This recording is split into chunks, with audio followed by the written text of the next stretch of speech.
Let me explain that title, the Bring Home the Bacon, and how it evolved. A couple of years ago, I was asked by PMI in Washington to speak at one of the dinners to the project managers, and it was some sort of a generic title I had, and then all of a sudden it flashed into my mind, why not use that old cliche, bring home the bacon? We know what it means. That's where you are responsible to bring home, win a contract, etc. And let me put this into context before we even get into the PowerPoint slides. I'm also a member of the Association of Proposal Management Professionals of the National Capital Region. That's about 1,000 people on there, and it's the largest in the country, but you can see how PMI dwarfs that.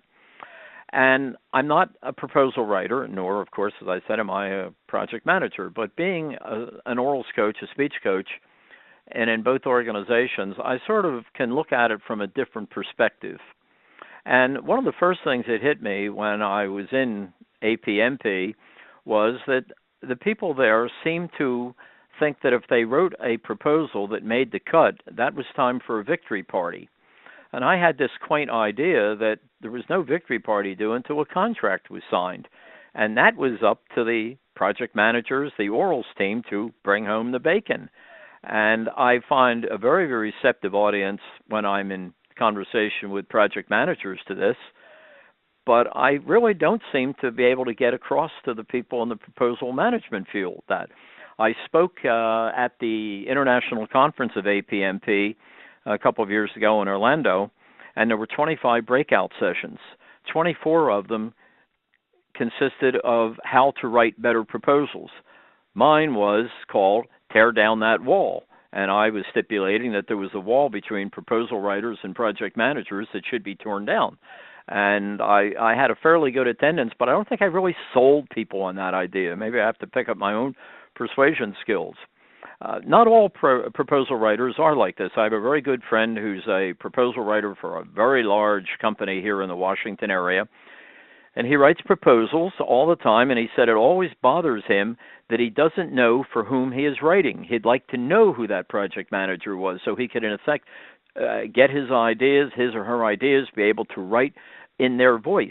But he writes a proposal in this rather neutral way, and that, I think, happens a lot, especially in large companies. Now, in small and medium companies, it's not going to be the case. They're going to have people who are writing the proposal who are actually going to deliver it, and that can set up a separate set of problems, but at least there's an integration right there, right in the minds of the people. I side very much with the project managers on this. I'm not saying that just because you're all project managers listening. I also tell that to my friends in the ITMPI. I said you are simply missing the boat if you think you can go through writing a proposal, go through your red team, but not bring in the project manager who will be the director of the orals team. I think it's a turf situation. You have the proposal manager and the capture manager, and they deal with the contracting officer at the very outset. And perhaps I get this as feedback from project managers. Many times they don't really learn about the orals until all of a sudden they're given a 100-page written proposal and say, here, distill this down to a 60-minute orals. And I just don't think that's the way to run a railroad. So let me say right at the very beginning on here, if you run into a situation like that where you know there's a proposal that has gone through and it's a good chance your company is going to get it, and there may have to be an orals for it, and if you cannot get in early on the process, I think you should go to the CEO, because that person is interested not in protecting turf, but instead of winning a contract. I just think it's the wrong way to do it the way when the proposal people say stay off to the side and work in their own little world. So that is the origin of how the term bring home the bacon came about. Later on, you'll see my email address, and you'll be able to, if you're interested, I can send you the article that I wrote, Bring Home the Bacon, as a result of that presentation. It's about 17, 18 pages, and it will cover in detail what we're going to discuss today. So you can send me an email, and I will send that back to you by return email. So let's start taking a look at what we're going to talk about today. First of all, we want to say what will be the agenda. And the first one is going to be this. the speaking art. Now, you may say, wait a minute, let's get to the good stuff about doing an oral presentation. Well, I think if you go back 2,500 years, you will find that, because many of the things that we say about speaking today were developed by Aristotle and the ancient Greeks and then Cicero, and that this is not going to be an academic class in ancient rhetoric, but I do want to give you some appreciation for speaking. Then the next one we're going to go on to will be the Module 2. You may remember a very, very old song. I think it was actually written in the 40s. Was called Accentuate the Positive, Then Eliminate the Negative. Why turn that on its head?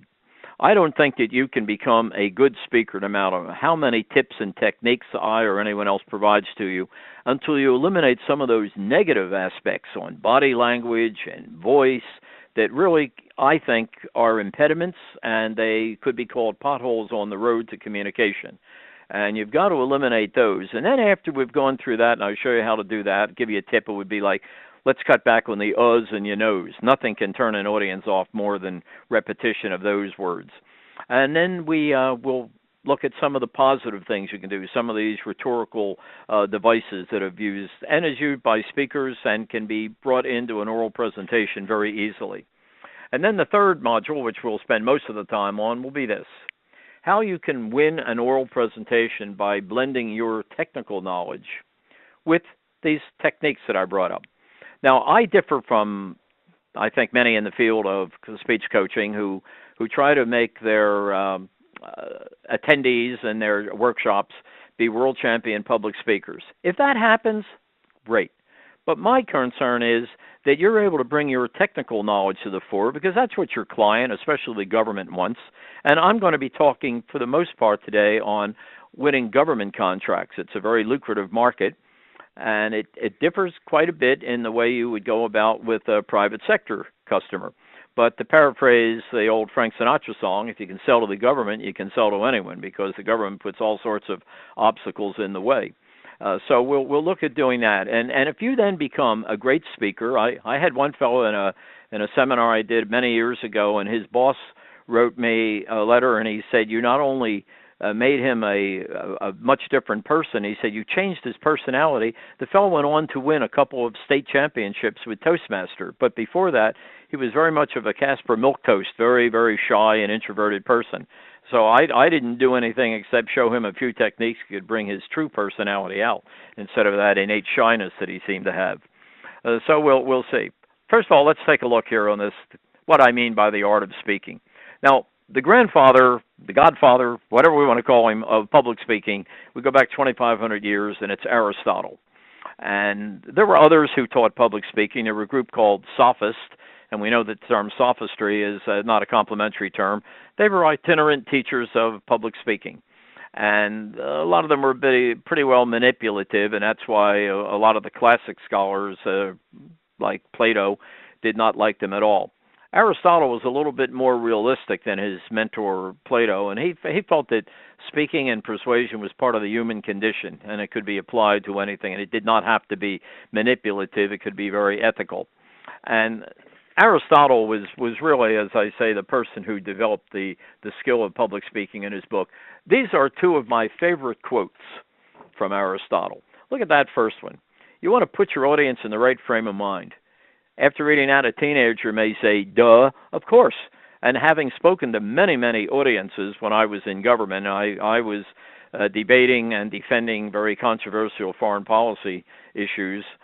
I spoke in front of many audiences who were not in the right frame of mind initially. I had to be escorted in frequently on college campuses by campus security because people were going to throw red paint on me or things like that. I always took it as a sign of some success that I never had to be escorted out. So I felt that maybe I'd gotten through to some of them. But you do want to put the audience in the right frame of mind, in a sense that you want to have them respect you. You also want